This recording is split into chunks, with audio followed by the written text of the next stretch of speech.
What if the most revolutionary idea your company ever had came from someone you'd never even noticed? In boardrooms across the world, the loudest voices usually win, the confident ones, the prepared ones, the ones who've earned their seat at the table through years of careful positioning and political maneuvering. But sometimes, just sometimes, the whisper that changes everything comes from the corner, where no one thought to look. Emma Chun had been invisible for 3 years. Not literally, of course, but in all the ways that mattered in the gleaming towers of corporate America. She took notes. She nodded politely. She spoke only when spoken to, which is why, when her voice suddenly cut through the tension of that emergency board meeting, every head in the room turned toward her, like she'd just materialized out of thin air. She hadn't meant to speak. The words had simply ... escaped, but those 8 words would save a failing company. Emma's mornings followed the same ritual. Coffee at 7:23 a.m.,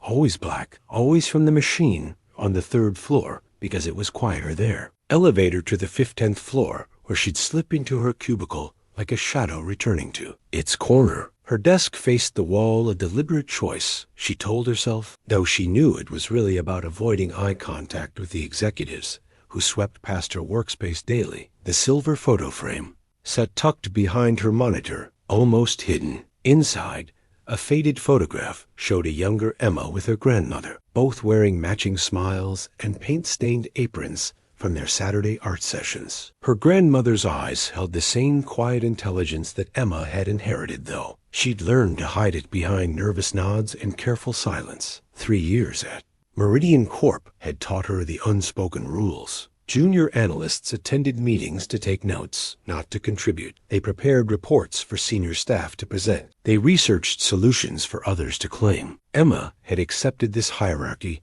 with the same resigned grace she'd learned, growing up as the scholarship kid who never quite fit in. But her worn leather notebook told a different story, hidden in her desk drawer, its pages filled with ideas she'd never shared. The notebook contained 3 years of brilliant observations, solutions to problems the executives couldn't see, streamlined processes that could save thousands, customer insights that revealed untapped markets. Each entry was dated, detailed, and utterly ignored, not because anyone had rejected them, but because no one knew they existed. She'd been the first in her family to attend college, earning dual degrees in business analytics and organizational psychology while working nights at a diner to pay for textbooks. Her professors had called her work exceptionally insightful and remarkably innovative. But that was before she'd learned that insight meant nothing without the confidence to voice it. At Meridian, Emma had perfected the art of being useful without being noticed. She arrived early, stayed late,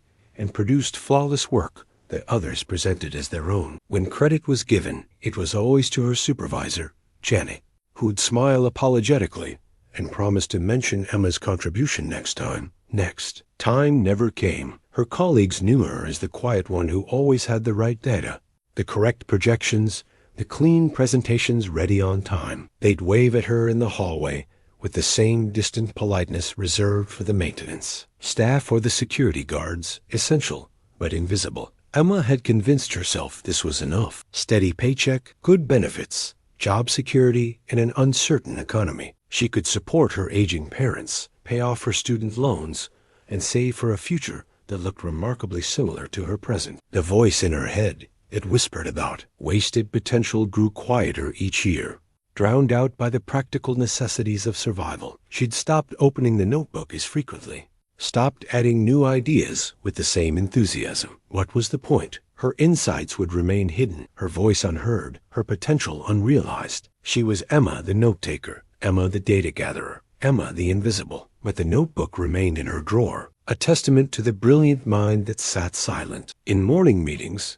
that nodded politely while others struggled with problems she'd already solved, that waited patiently for a moment that might never come until the day it finally did. The red-stamped financial report landed on every desk like a death sentence. Emma stared at the numbers, her analytical mind immediately grasping what others were still trying to process. Meridian Corp wasn't just struggling, it was dying. Revenue down 47% over 18 months. 3 consecutive quarters of losses. Stock price in free fall. The report's clinical language couldn't hide the human cost. If things didn't change within 60 days, 1,200 employees would lose their jobs. Emma would be among the first to go. Junior analysts always were. She'd seen the warning signs for months, noted them in her leather notebook, alongside potential solutions that no one would ever read. The company's flagship product, a customer relationship management software, had failed to evolve with market demands. Competitors had moved toward integrated platforms,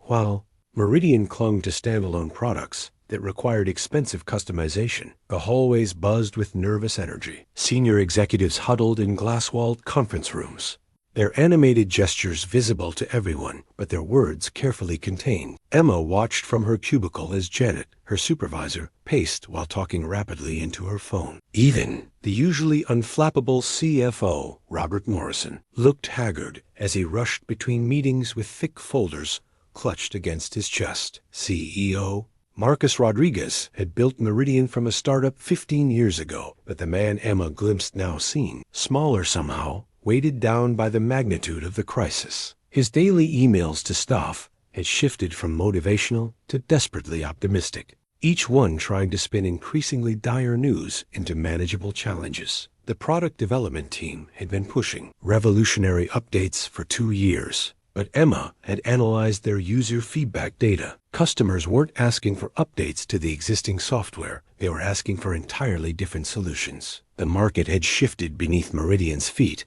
while leadership remained focused on improving a product that was fundamentally obsolete. Emma's notebook contained pages of research on this exact problem, including detailed analysis of customer complaints, competitor offerings, and market trends. She'd identified the real issue months ago. Meridian was trying to sell faster horses to customers who needed cars. But her insights remained locked in her drawer, as invisible as she was. Emergency board meeting was called for Friday afternoon. Emma knew because she'd been tasked with preparing the conference room, setting up presentation equipment, and ensuring coffee service for 12 board members. Her role would be to sit in the corner, take notes, and document what would likely be Meridian's funeral. She spent Thursday night reviewing the financial reports, cross-referencing them with industry data and customer surveys. The picture was clear. Meridian had perhaps 6 weeks before bankruptcy became inevitable. The board would likely vote to either sell the company's assets or close operations entirely. But as Emma sat in her small apartment, surrounded by printouts and data visualizations, she could see something else: a path forward that no one was considering. The solution wasn't in the numbers everyone was studying. It was in the customer voices no one was hearing. She opened her notebook and began writing, crafting a comprehensive analysis of what Meridian could become if it had the courage to completely reinvent itself. By dawn, she'd outlined a strategy that could not only save the company, but transform it into an industry leader. The question was whether she'd ever find the courage to share it. Emma's fingers traced the soft wool of the hand-knitted scarf draped over her chair, forest green with delicate gold threads. The last gift her grandmother had finished before the cancer took her voice, then her breath. She always wore it during difficult moments, finding comfort in its familiar weight around her shoulders. May, her grandmother used to say, using the Mandarin endearment for little sister. Smart is not enough. You must also be brave. Emma had been 7 when Grandma Lily first shared this wisdom, after Emma had solved a complex puzzle at school, but was too shy to show her teacher. They'd been sitting in the small garden behind her grandmother's house, Emma's small hands covered in dirt from helping plant chrysanthemums. See these flowers? Grandma Lily had pointed to the tiny seedlings. They have everything they need to bloom: good soil, water, sunshine. But if they stay buried too deep, no one will ever see their beauty. Sometimes, little one, we must push through the earth to reach the light. Emma had understood the metaphor even then, but understanding and acting were different things entirely. Throughout her childhood, she'd been the girl with the right answers who never raised her hand, the one who could solve math problems in her head while others struggled at the blackboard, but never volunteered to help. Her grandmother had been different, a woman who'd immigrated to America with nothing but fierce determination and a mind that could see patterns others missed. She'd worked as a seamstress in a factory during the day and studied English at night. eventually becoming a community organizer who helped other immigrants navigate the complexities of their new country. I was quiet too, at first, Grandma Lily had confided during one of their Saturday afternoon tea sessions. In China, girls were not encouraged to speak up, but I learned that my voice was a gift, not just to me, but to everyone who needed to hear what I had to say. Emma cherished those Saturday sessions, the only time she felt truly seen, while her parents worked their exhausting jobs. Her grandmother would listen to Emma's observations about the world, her analytical breakdowns of why certain things worked while others failed. She'd nod thoughtfully, ask probing questions, and treat Emma's insights as valuable contributions rather than childish chatter. You see things others miss, Grandma Lily had said during their last conversation, her voice barely a whisper from the hospital bed. Promise me you won't let that gift stay buried. The world needs your wisdom, Amy, but they can't benefit from what they can't hear. Emma had promised, though she wasn't sure she understood what her grandmother meant. Now, 3 years later, sitting in her corporate cubicle with a revolutionary solution hidden in her notebook, the meaning had become painfully clear. The scarf carried the scent of jasmine tea and the faint trace of her grandmother's perfume. White shoulders, which she'd worn every day for 40 years. Emma pulled it tighter around her shoulders, feeling the familiar comfort of its embrace. Somewhere in the threads, her grandmother's courage lived on, waiting for Emma to find the strength to honor her promise. Tomorrow's meeting would determine Meridian's fate. Emma had the answer that could save 1,200 jobs. But she'd need to find something she'd been searching for her entire life. Her voice. The mahogany conference table dominated the boardroom like an altar of corporate power. Emma had polished its surface herself that morning, ensuring not a single fingerprint marred its gleaming finish. Now she sat in her usual corner, laptop balanced on her knees, invisible as furniture, while 12 of the most powerful people in the company decided Meridian's fate. The table had witnessed 15 years of Meridian's history, IPO celebrations, merger negotiations, product launches, and now, potentially, its funeral. Emma had always found its presence intimidating, a physical reminder of hierarchies she'd never be invited to cross. Today, its weight seemed to press down on everyone in the room. CEO Marcus Rodriguez sat at the head, his usually confident demeanor cracked like old paint. To his right, CFO Robert Morrison shuffled through financial projections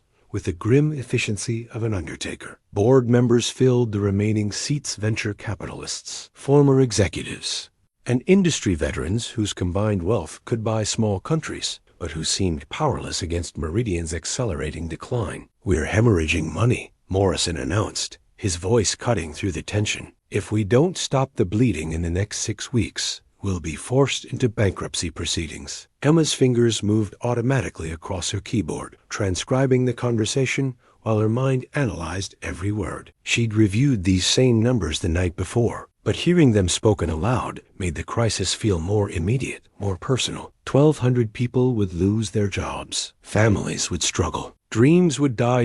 Board member Patricia Hendricks leaned forward, her silver bracelet catching the light. What about the product development team's recommendations? The enhanced CRM features? 18 months behind schedule and 40% over budget, Rodriguez replied, exhaustion evident in his voice. Even if we launched tomorrow, we'd be entering a saturated market with an inferior product. Emma's pencil snapped in her grip. She knew why the product development was failing. She'd documented the reasons in meticulous detail. They were trying to enhance a fundamentally flawed concept instead of solving the real problem customers faced. But her insights remained locked in her notebook, as trapped as she was in her corner chair. "We need to consider asset liquidation," suggested board member James Wright, his tone clinical. "Sell the intellectual property, the client database, the office building. At least shareholders would recover something." Emma watched Rodriguez's face crumble slightly at the suggestion. This wasn't just a company to him.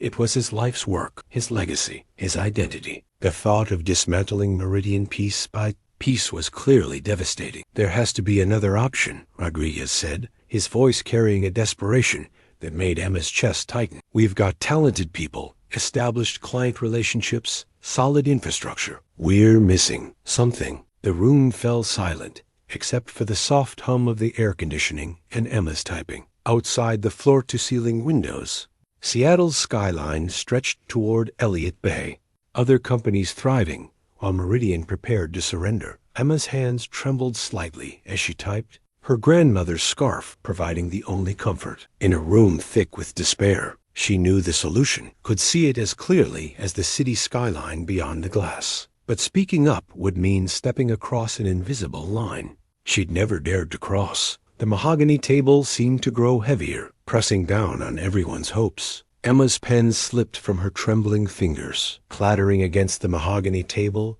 with a sound that seemed to echo through the silent boardroom. Every head turned toward the corner where she sat. 12 pairs of eyes suddenly focused on the woman who'd been invisible for 3 years. The broken pen lay between them, cheap plastic BC that had split in half when it hit the table's unforgiving surface. Black ink pooled on the polished wood, a small stain spreading slowly across the perfect finish she'd cleaned that morning. "I'm sorry," Emma whispered, reaching to clean up the mess. But her voice carried farther than intended in the acoustically perfect room. "I didn't mean to. What if we're solving the wrong problem?" The words escaped before she could stop them, tumbling out with the same inevitability as the falling pen. 8 words that hung in the air like a challenge, disrupting the carefully maintained hierarchy as effectively as S. If she'd stood on the table and shouted complete silence. CEO Rodriguez's eyebrows rose slightly, the first sign of interest she'd seen from him all afternoon. CFO Morrison's calculator paused mid-computation. Board member Patricia Hendricks leaned forward, her silver bracelet catching the light as she studied Emma with newfound attention. Emma's face burned with embarrassment, her grandmother's scarf suddenly feeling like a noose around her neck. She'd broken the cardinal rule of corporate survival. Junior analysts didn't interrupt board meetings with unsolicited observations. They certainly didn't question the fundamental premises that senior executives had spent months developing. "Excuse me?" Rodriguez's voice was careful, neutral, but Emma caught something beneath the surface. Not irritation, but curiosity. Emma's mouth went dry. She could apologize, claim she'd spoken without thinking, retreat back into her comfortable invisibility. But her grandmother's voice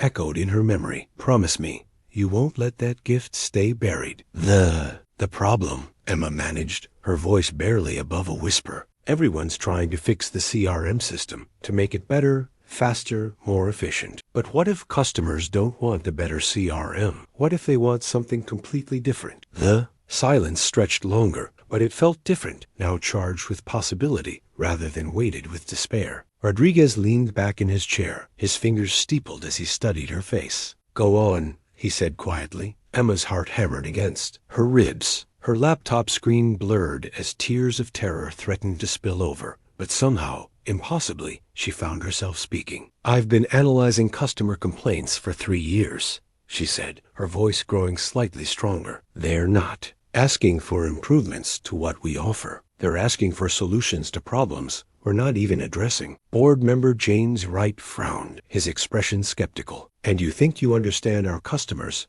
better than our product development team?" Emma's courage nearly failed under his scrutiny. But the broken pen caught her eye-black ink still spreading across the mahogany surface, a permanent mark on something that had seemed untouchable moments before. Sometimes, she realized, the most profound changes began with the smallest accidents. "I think," Emma said, her voice finally steady, "that maybe no one's been listening to what they're actually saying." Rodriguez reached into his jacket pocket and withdrew his Mont Blanc pen, a sleek black instrument that probably cost more than Emma's monthly rent. He held it across the mahogany table like a scepter being passed to a new ruler. "Would you mind showing us what you mean?" he asked, his voice carrying an authority that made the request feel less like an invitation and more like a royal summons. Emma stared at the pen as if it were a live snake. In her 3 years at Meridian, she'd never touched anything belonging to the C-suite, let alone the CEO's personal writing instrument. The Mont Blanc represented everything she wasn't: expensive, important,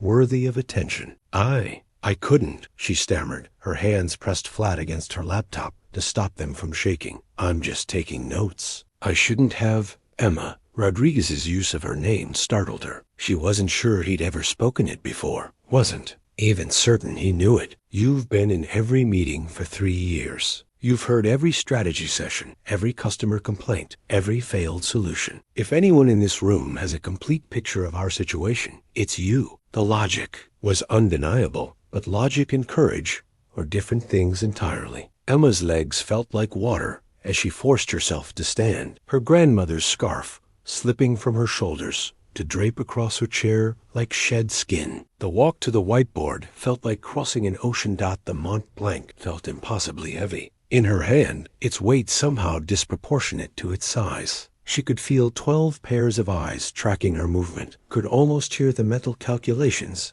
as board members tried to reconcile the quiet note-taker they'd ignored with the woman who just challenged their entire strategic approach. Emma turned to face the whiteboard, its pristine surface reflecting her uncertain expression. Behind her, she could hear the subtle sounds of power adjusting itself, chairs creaking as people leaned forward, papers rustling as attention shifted from quarterly reports to the small woman holding a very expensive pen. Customers aren't really complaining about our CRM system, she began, her voice gaining strength as she focused on the data rather than the audience. They're complaining about the gap between what they need and what any CRM system can provide. She drew a simple diagram on the board, 2 circles that didn't quite touch, labeled what we offer and what they need. The gap between them represented everything Meridian had been missing. Every customer service call, every support ticket, every cancellation letter mentions the same thing, Emma continued, her analytical mind taking over from her nervous heart. They don't want better customer relationship management. They want customer relationship transformation. Board member Patricia Hendricks shifted in her seat. What's the difference? Emma felt a flutter of excitement,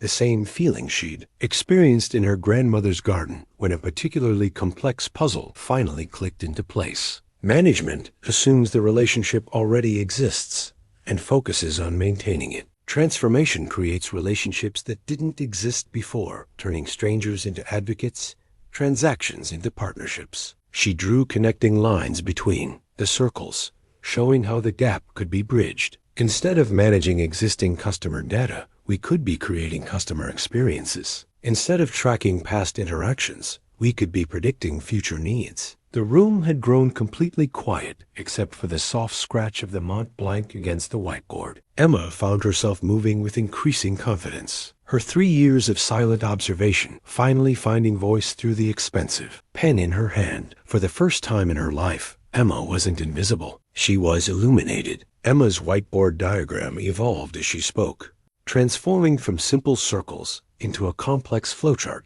that mapped the future of customer engagement. The Mont Blanc moved with increasing confidence, sketching connections and possibilities that had lived in her notebook for months. What if we stopped thinking of ourselves as a software company and started thinking of ourselves as a relationship architecture firm? She asked, turning back to face the board. Their expressions had shifted from polite attention to focused interest, the kind of look predators gave potential prey, except Emma was no longer the prey. She drew a large circle at the center of the board and labeled it Customer Journey Hub. Around it, she sketched smaller circles representing different touch points, social media interactions, purchase decisions, support needs, referral opportunities. Right now, companies use CRM systems to track what customers have done, Emma explained, her voice steady and clear. But customers don't care about being tracked. They want to be understood, anticipated, delighted. They want companies to know what they need before they need it. CFO Morrison leaned forward, his calculator forgotten. You're talking about predictive customer intelligence. Exactly.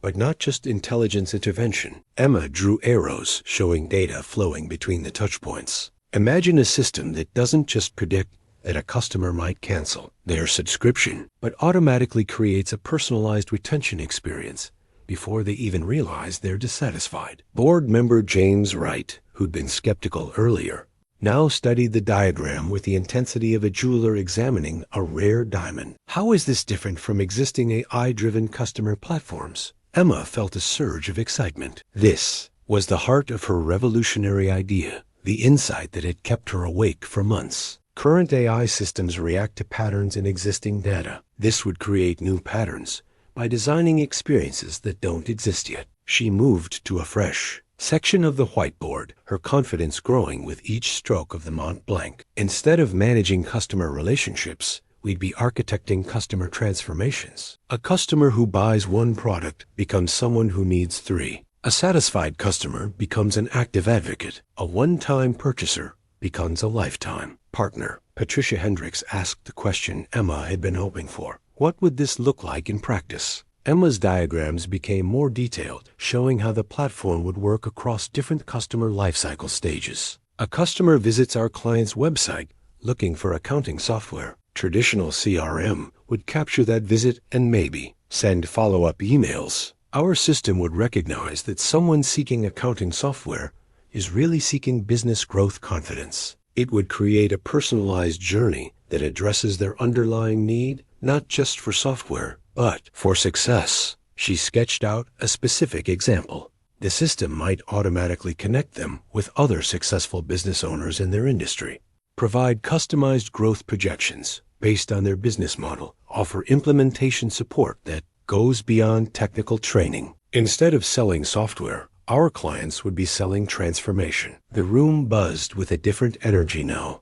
Emma could practically see the mental calculations happening behind 12 pairs of eyes, not calculations of cost-cutting and asset liquidation, but of possibility and potential. Rodriguez stood up, moving closer to study the whiteboard diagram. This isn't incremental improvement, he said slowly. This is complete market repositioning. Yes, Emma agreed, the word coming out with quiet confidence. We wouldn't be competing with other CRM companies anymore. We'd be creating an entirely new category. The whiteboard diagram had become a roadmap, not just for saving Meridian, but for revolutionizing how companies thought about customer relationships. Entirely. Emma's invisible insights had finally found their voice.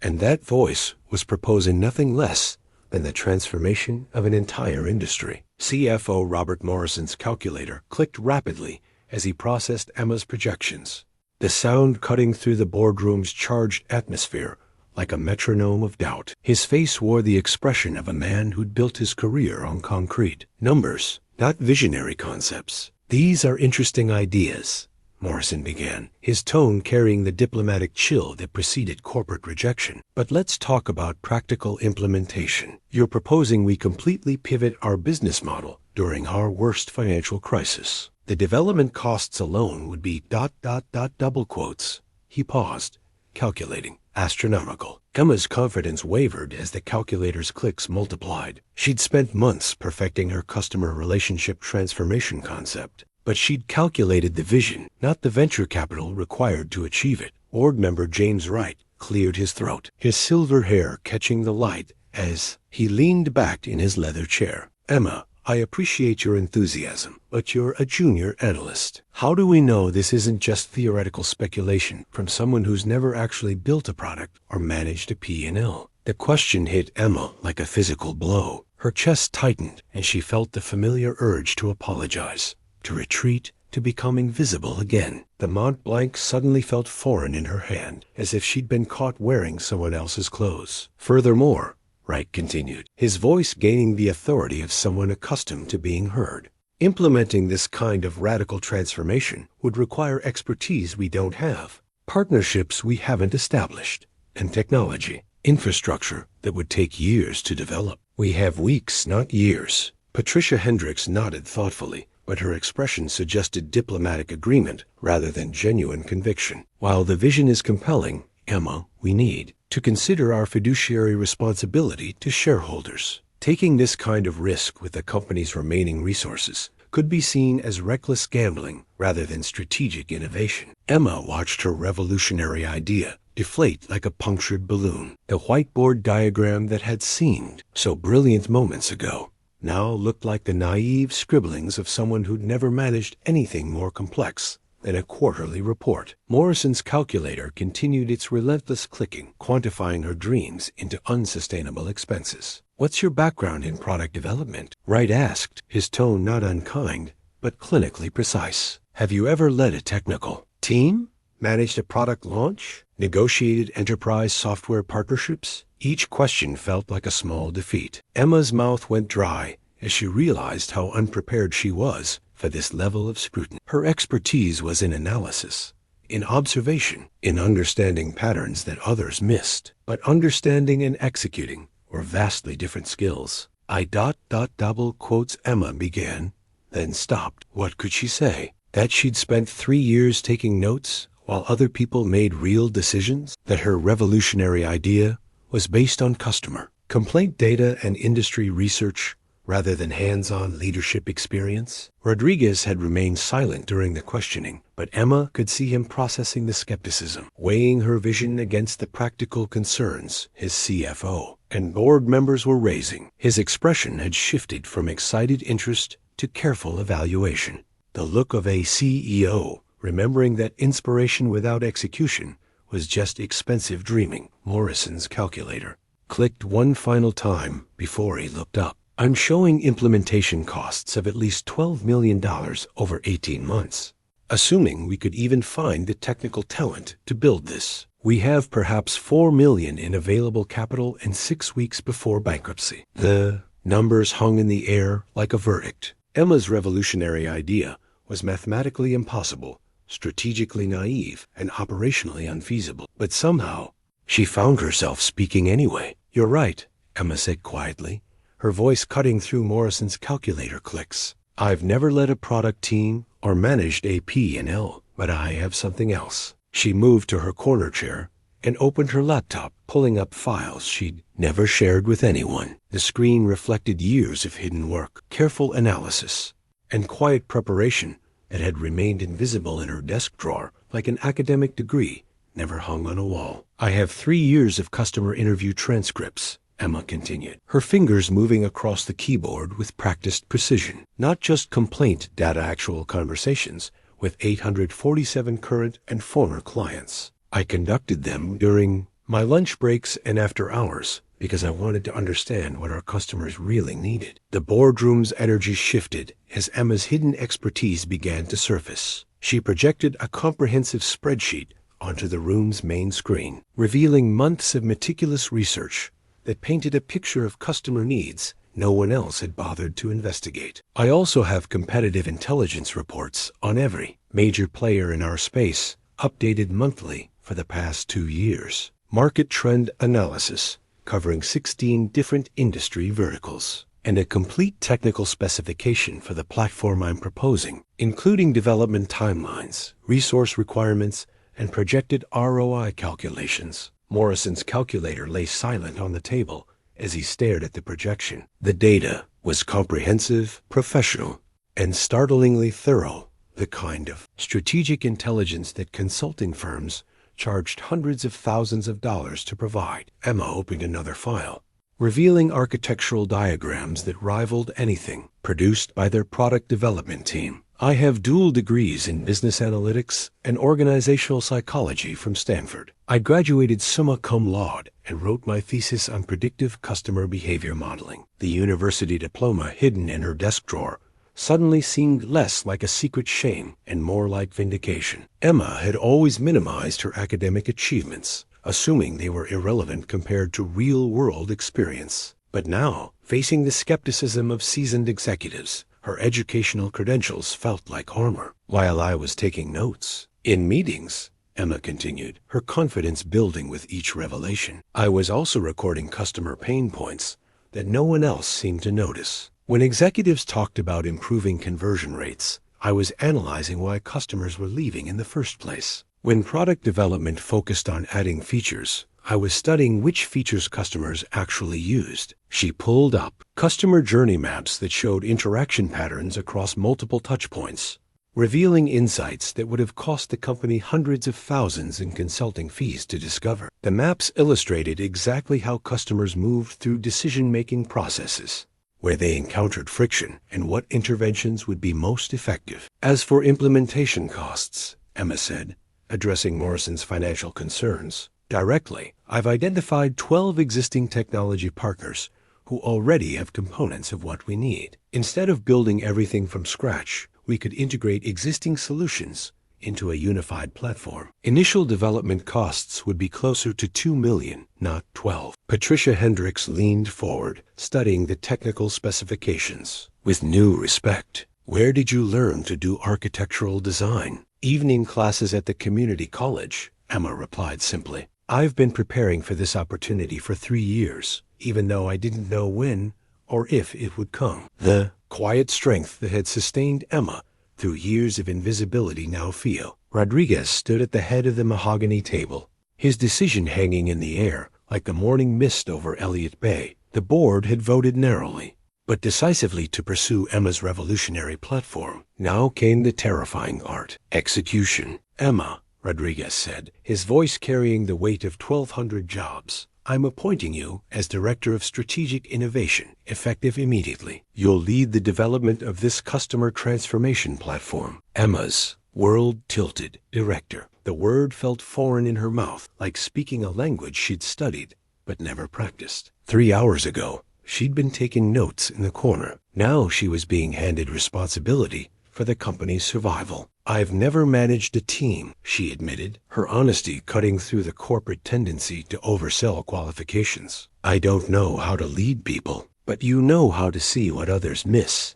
Rodriguez replied. And right now, that's more valuable than traditional management experience. The project timeline chart Emma had created during her sleepless night became the roadmap for Meridian's transformation. 60 days to develop a minimum viable platform. 90 days to onboard the first pilot customers. 6 months to achieve profitability or face bankruptcy. Emma's first team meeting was scheduled for Monday morning. She'd been assigned 8 employees, software developers who'd been working on the failed CRM updates, customer service representatives who understood client pain points, and marketing specialists who'd been struggling to position outdated products. Fear was overwhelming. Emma had spent 3 years avoiding attention, perfecting the art of being useful without being noticed. Now she'd be standing in front of conference rooms, making decisions that affected people's livelihoods, presenting to clients who expected confidence and expertise. She printed her timeline chart on premium paper, the kind used for executive presentations, and studied it like a map of uncharted territory. Each milestone represented not just a deliverable, but a test of whether her years of invisible preparation had actually prepared her for visible leadership. The technical challenges were immense, integrating 12 different technology platforms into a unified customer experience engine, building predictive algorithms that could anticipate customer needs across multiple industries, creating user interfaces that felt intuitive rather than overwhelming. But the human challenges felt even more daunting. How do you lead people who've never seen you as a leader? How do you inspire confidence when you're still discovering your own? How do you transform a team that's been building incremental improvements into a group capable of revolutionary innovation? Emma's notebook, once filled with observations no one would read, now contained action items that could save or doom the company. Her analysis of customer needs had become product requirements. Her sketches of improved processes had become development specifications. Her invisible insights were now visible expectations. The weight of responsibility settled on her shoulders, like her grandmother's scarf, comforting and terrifying simultaneously. 1,200 employees were counting on her vision. Board members who'd questioned her credentials were now betting the company's future on her leadership. Emma looked at her timeline chart with its careful milestones and optimistic projections and realized that revolutionary ideas were only as good as the people brave enough to execute them. In 60 days, they'd discover whether her transformation platform could work in reality.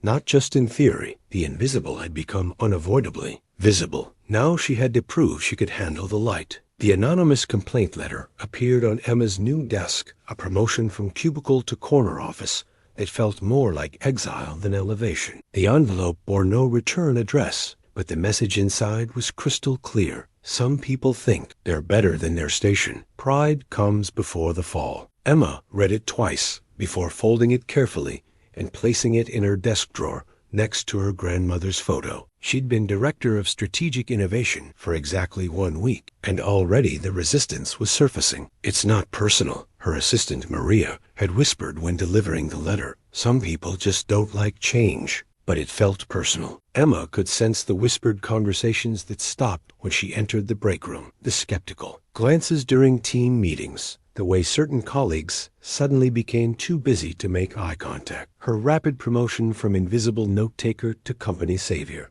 had disrupted the carefully maintained hierarchy that kept everyone comfortable in their designated roles. The software development team was politely resistant. During their first project meeting, senior developer Kevin Walsh had smiled with the practiced diplomacy of someone humoring a temporary authority figure. "We appreciate your vision, Emma," Kevin had said, his tone suggesting the opposite. "But the technical challenges you're proposing would typically require 18 months of development time. You're asking us to build something revolutionary in 60 days. Emma had nodded, understanding his skepticism, but also recognizing the subtle challenge beneath his words. Kevin had 15 years of development experience and had been passed over for promotion twice. Now he was being asked to follow the strategic direction of someone who'd never written a line of production code. "You're right about the timeline being aggressive," Emma had replied carefully. "What would you need to make it achievable?" The question had caught Kevin off guard. He'd expected pushback or unrealistic demands,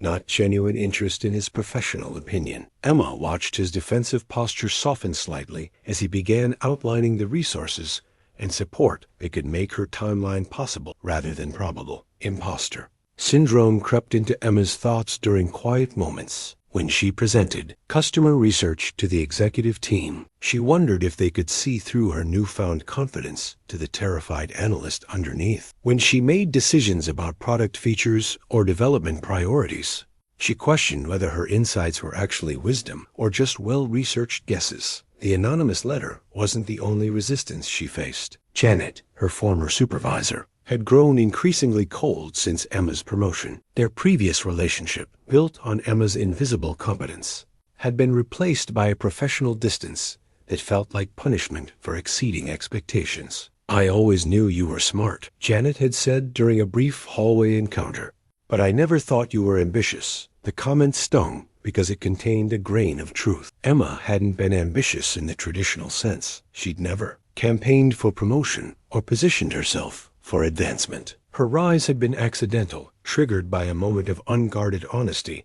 rather than calculated career strategy. But perhaps that was exactly why she was succeeding. Her lack of political maneuvering meant her focus remained on solving problems rather than managing perceptions. Her years of invisible observation had given her insights that ambition alone couldn't provide. The complaint letter served as a reminder that transformation was uncomfortable for everyone, including the person doing the transforming. Rodriguez's office felt different during their one-on-one meeting, less intimidating than the boardroom, more personal despite its executive grandeur. Emma sat across from the CEO's desk, still adjusting to being invited into conversations rather than simply documenting them. "You know," Rodriguez began, leaning back in his chair, 15 years ago, I was exactly where you are now. Brilliant idea, impossible timeline, and a team that thought I was crazy." Emma studied his face, searching for the insecurity she recognized in herself, but finding only calm confidence. It was hard to imagine Marcus Rodriguez ever feeling uncertain about anything. "The difference," he continued, "is that I had someone who believed in me when I didn't believe in myself. Someone who taught me that leadership isn't about having all the answers. It's about asking the right questions and trusting smart people to find solutions." He opened his desk drawer and withdrew a coffee-stained business card, its edges worn from years of handling. The name read Dr. Sarah Chun, Stanford Business School, with a handwritten note on the back. "Leadership is not about being fearless. It's about being afraid and doing it anyway." "Dr. Chun was my advisor during my MBA program," Rodriguez explained, handing Emma the card. She saw potential in a kid from East LA who'd never managed anything bigger than a shift at his family's restaurant. "When I told her I wanted to start a software company, she didn't tell me about market analysis or business plans. She told me about courage." Emma turned the card over in her hands, feeling the weight of its journey from mentor to student to mentor again. The coffee stain looked like it had been there for decades, a permanent reminder of late-night strategy sessions and early morning doubt. "Dr. Chun used to say that the best leaders are often the most reluctant ones," Rodriguez continued. "People who seek power for its own sake rarely use it wisely. But people who accept leadership because they see problems that need solving, they understand that power is a tool, not a trophy. The words resonated with Emma's own experience. She hadn't sought promotion or recognition. She'd simply seen a problem she knew how to solve and found the courage to speak up. Her leadership wasn't about commanding others, but about serving a vision larger than herself. "I'm scared," Emma admitted, the confession feeling both vulnerable and necessary. "What if I'm wrong? What if my platform doesn't work? What if I've convinced everyone to bet the company on an idea that only sounds good in theory?" Rodriguez smiled, not the polished CEO smile he wore during board meetings, but something more genuine and understanding. "Do you know what my mentor told me when I asked the same question?" Emma shook her head. She said, "Marcus, the only people who are never wrong are the people who never try anything worth being wrong about. Your idea might fail, Emma, but your silence definitely would have." He gestured toward the window where Meridian's logo was visible on the building across the street. "I built this company because someone believed in me when I was terrified. Now it's my turn to believe in you. And more importantly, it's your turn to believe in yourself." The coffee-stained business card felt like a torch being passed, connecting Emma to a lineage of leaders who'd faced their fears and chosen courage anyway. The first success metrics report arrived on Emma's desk like a birthday present wrapped in spreadsheet formatting. After 6 weeks of 18-hour days, caffeine-fueled strategy sessions, and the constant fear of spectacular failure, the numbers told a story she'd hardly dared to hope for. Customer engagement on the pilot platform was up 340% compared to the legacy CRM system. Client retention rates had improved by 67% among the early adopters. Most remarkably, average customer lifetime value had increased by 89%, not through price increases, but through deeper, more meaningful relationships that generated natural expansion and referrals.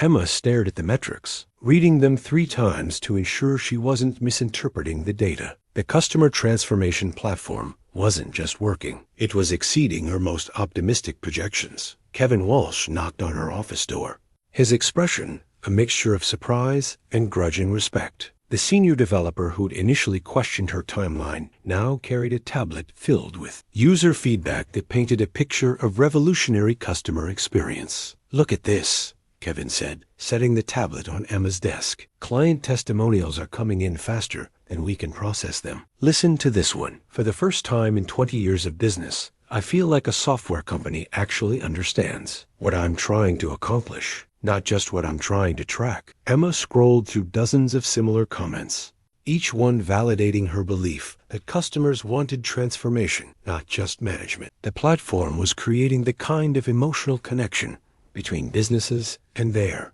clients that traditional CRM systems had never achieved. Maria, her assistant, burst into the office with barely contained excitement. "Emma, you need to see the news coverage. TechCrunch just published an article about our pilot program. The headline is, 'Seattle Startup Revolutionizes Customer Relationships with Predictive Experience Engine.'" The article described Meridian's transformation from near bankruptcy to industry innovator in less than 2 months. It quoted 3 pilot customers who described the platform as game-changing and the future of customer engagement. One CEO was quoted saying, "This isn't just better software. It's a completely different way of thinking about business relationships." Emma's team had grown from 8 skeptical employees to 12 enthusiastic believers. The software developers who'd initially doubted her timeline were now working overtime, not because they had to, but because they wanted to see how far they could push the innovation. Customer service representatives were contributing feature ideas based on real client feedback. Marketing specialists were documenting case studies that read like success stories rather than technical specifications. The company's mood had shifted dramatically. Where hallway conversations once focused on layoffs and uncertainty, now they buzzed with possibility and pride. Employees who'd been updating their resumes were instead talking about expansion plans and new opportunities. Rodriguez had started including Emma in investor calls, where she presented metrics that transformed skeptical venture capitalists into interested partners. The same board members who'd questioned her credentials 6 weeks ago were now asking for her insights on market expansion and competitive positioning. But perhaps the most meaningful validation came from an unexpected source. A handwritten note from the building's security guard who'd watched Emma work late every night for weeks. "Miss Emma," the note read, "my daughter wants to study business because she says she wants to be like the lady who saved everyone's job. Thank you for showing her that quiet people can change the world." Emma's new business cards arrived on a Thursday morning, their crisp white edges and embossed lettering announcing a title that still felt surreal. Director of Innovation, Meridian Corp. She ran her fingers over the raised text, remembering the days when she'd been too invisible to warrant business cards at all. The corner office that came with the promotion faced west toward Elliott Bay, offering a view that stretched beyond the immediate crisis that had brought her here toward the limitless possibilities that lay ahead. Her grandmother's photo now sat prominently on the mahogany desk, no longer hidden but displayed as a reminder of the wisdom that had guided her journey. "Innovation isn't just what we do," Emma explained to a conference room filled with technology, journalists and industry analysts.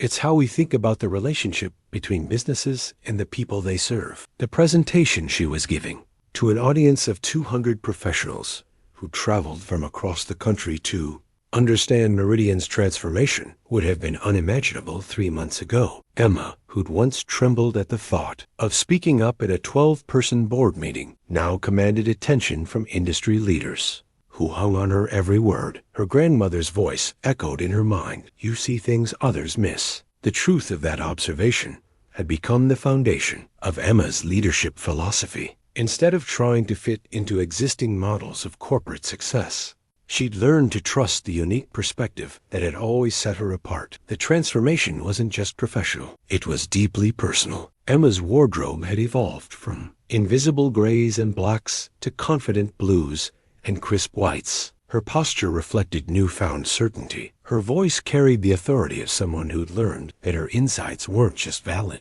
they were valuable. During team meetings, Emma found herself naturally facilitating conversations rather than simply documenting them. She asked questions that revealed hidden assumptions, challenged processes that had never been questioned, and created space for other quiet voices to emerge. The analytical skills that had made her an excellent note-taker now made her an exceptional strategist. The customer transformation platform had generated $12 million in new revenue within its first quarter, enough to not only save Meridian, but position it for aggressive expansion. Venture capital firms that had previously ignored the company were now requesting meetings. Industry competitors were trying to poach Emma's team members, offering salaries that reflected their newfound market value. But Emma's greatest satisfaction came from watching her approach inspire transformation in others. Kevin Walsh, the developer who'd initially questioned her timeline, had become one of her strongest advocates and was now leading his own innovation team. Maria, her assistant, had enrolled in evening MBA classes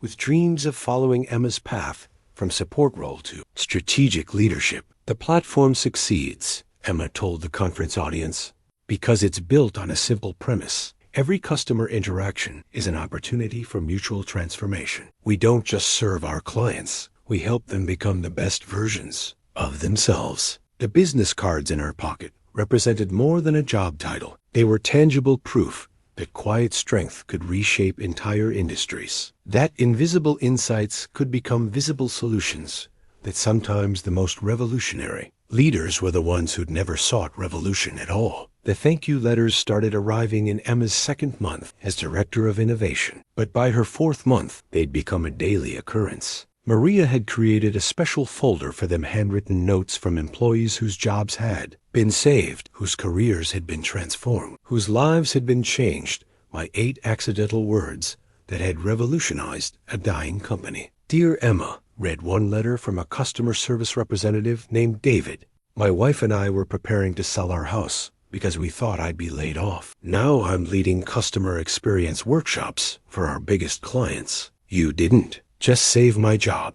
You gave me a career I never knew I wanted." Emma kept the letters in a wooden box her grandmother had given her years ago, originally intended for storing jewelry, but now holding something far more precious, evidence that her transformation had enabled others to transform as well. The ripple effects extended far beyond Meridian's walls. Industry publications had begun featuring case studies of the Meridian model, describing how other companies were adopting customer transformation platforms inspired by Emma's approach. 3 competitors had reached out requesting consulting partnerships, wanting to learn how they could implement similar strategies. Emma had established a mentorship program within Meridian, creating formal opportunities for overlooked employees to share insights and ideas. The program's first cohort included 8 quiet achievers, administrative assistants with process improvement ideas, junior developers with architectural innovations, customer service representatives with strategic insights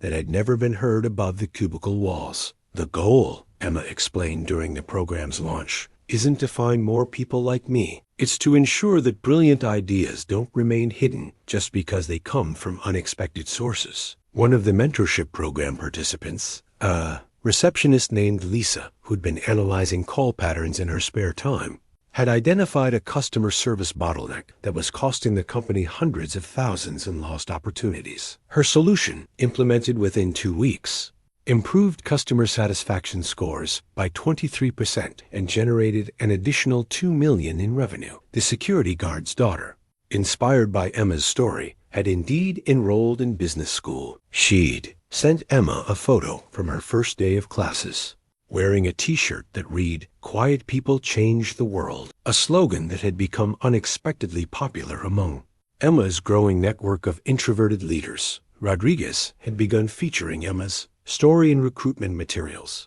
attracting candidates who'd felt overlooked at previous companies. Meridian's hiring practices had evolved to actively seek out quiet talent, creating interview processes that revealed analytical depth rather than just presentation skills. The media attention had been overwhelming, but ultimately positive. Emma had appeared on 3 business podcasts, been featured in Harvard Business Review, and received invitations to speak at conferences across the industry. Each opportunity reinforced the same message. Revolutionary ideas often come from the margins, from people who've been watching and thinking rather than talking and positioning. But the letter that meant the most came from an unexpected source. Janet, her former supervisor, who'd initially struggled with Emma's rapid promotion. "I've been thinking about all the brilliant ideas I never encouraged because I was focused on maintaining hierarchy rather than recognizing talent." Janet wrote, "Thank you for showing me that good leadership means amplifying voices,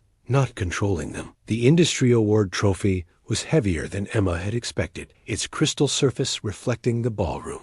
Lights of the Seattle Convention Center, where 300 technology leaders had gathered to celebrate innovation. The inscription read, "Innovation Leader of the Year," beneath Meridian Corp's logo, but Emma barely glanced at it as she stood at the podium, looking out at an audience that hung on her every word. 6 months ago, she'd been invisible in rooms like this, taking notes while others received recognition. Now she was the one being recognized, holding a trophy that represented not just her personal transformation, but a fundamental shift in how the industry understood leadership and innovation. This award belongs to every quiet voice that's ever had a revolutionary idea but been afraid to share it. Emma began, her voice carrying the confidence that came from knowing her message was true. Innovation isn't about being the loudest person in the room. It's about seeing what others miss and having the courage to act on that vision. The audience CEOs, venture capitalists, product managers, and technology leaders who'd built their careers on commanding attention listened with the focused intensity of people hearing a perspective they'd never considered. Emma's story had become legendary in startup circles. The junior analyst who'd saved a dying company with 8 words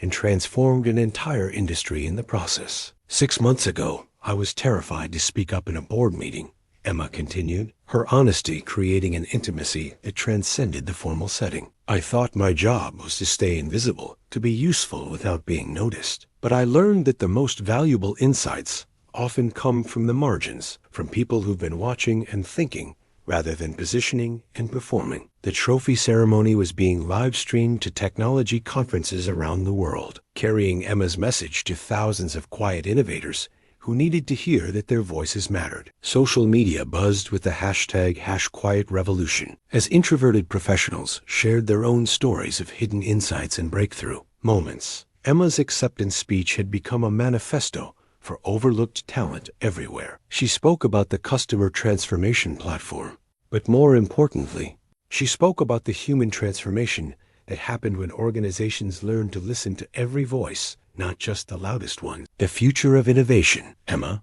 concluded, holding the trophy toward the audience, belongs to companies brave enough to recognize that their next revolutionary idea might come from someone they've never noticed before, someone sitting in the corner, taking notes, and seeing possibilities that others miss. The standing ovation lasted 4 minutes, but Emma barely heard it. Her mind had traveled back to her grandmother's garden, where a 7-year-old girl had learned that smart wasn't enough. You also had to be brave. After the ceremony, Emma was approached by dozens of executives who wanted to understand how they could create environments where quiet voices felt safe to speak up. University professors requested guest lectures. Consulting firms offered 7-figure partnerships. Publishers wanted to discuss book deals, but the conversation that mattered most came from a young analyst who approached Emma near the back of the ballroom, clutching a worn notebook and wearing the familiar expression of someone who had important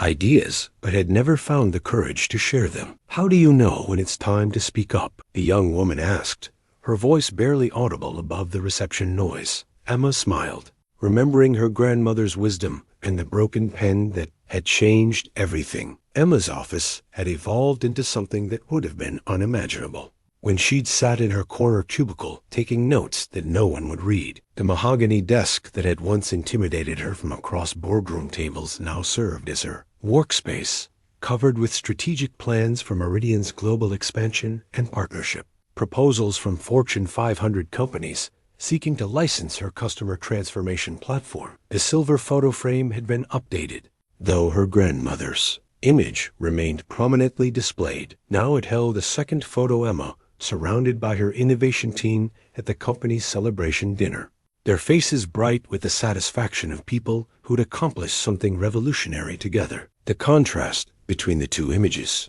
told the story of her journey, from invisible granddaughter carrying forward inherited wisdom to visible leader creating new possibilities for others. Meridian Corp had not only survived its near bankruptcy crisis, but had emerged as the fastest growing customer experience company in the Pacific Northwest. The company's valuation had increased by 400% in 8 months, transforming it from an acquisition target into an acquisition opportunity. 3 major technology firms had submitted billion-dollar payout offers, all of which Rodriguez and the board had politely declined. "We're not for sale," Rodriguez had announced during the latest investor meeting, with Emma sitting beside him as Chief Innovation Officer, a position created specifically to recognize her unique contributions. "We're building something bigger than a company. We're pioneering a new way of thinking about business relationships." Emma's daily routine bore no resemblance to the quiet invisibility of her earlier life. Her mornings began with strategy calls with international partners.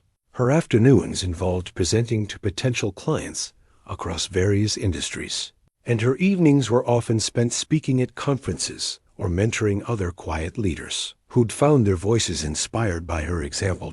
The transformation platform had been implemented by over 200 companies across 17 countries, generating the kind of customer loyalty that business schools would study for decades. The 8 words that had accidentally escaped during that emergency board meeting, "What if we're solving the wrong problem?" had become a case study taught in MBA programs as an example of how revolutionary insights could emerge from unexpected sources. But Emma's greatest pride came from the culture change she'd fostered at Meridian. The mentorship program had expanded to include every department, creating formal pathways for overlooked employees to contribute strategic insights. The company's hiring practices actively sought out quiet talent, and its meeting structures ensured that every voice had opportunity to be heard. Her grandmother's scarf still hung on the back of her office chair, a daily reminder of the courage that had brought her to this moment. Sometimes, during particularly challenging negotiations or difficult strategic decisions,